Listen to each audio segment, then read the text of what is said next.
you want to go ahead and finish? Oh, Bobbie, I'm trying to get my lipstick on for Bobbie Wygant. Hello, Bobbie, dear friend. It is so good to see you, but I love working with you because I'll say, whenever you're ready, Carol, and we think you're ready, and then you pull something else out of the makeup Isn't that kit. terrible? I can't stop it. It's opening day, and I keep feeling I ought to be doing something every minute.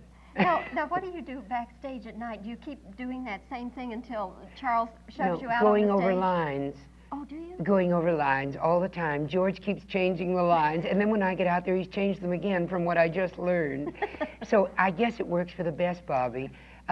George enjoys teasing me. No, and I don't care because I love working with George. Who wouldn't?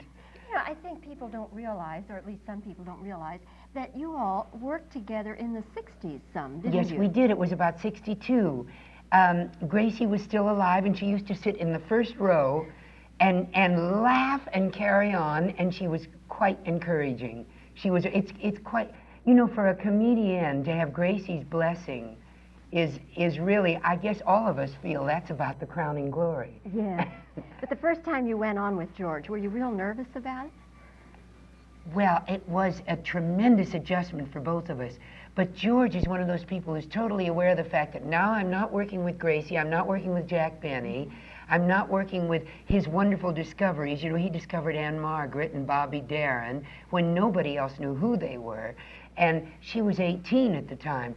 And he's worked with many, many people, but he realizes, all right, now this is somebody else.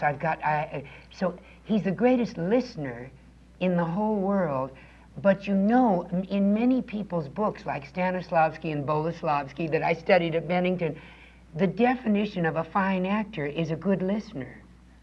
And so I always knew George was a fine actor, even before he won the Academy Award in The Sunshine Boys. Yeah, wasn't that neat? Wasn't it? Didn't you just cry over it? Oh, I was just sitting before my... As George says, it's easy to act. It's difficult to make real those wild things that he and Gracie used to do, to make it plausible to the audience and have the audience believe them. Yes. When you and George did the show for John F. Kennedy, what do you remember about that night? Oh, first off, the Kennedys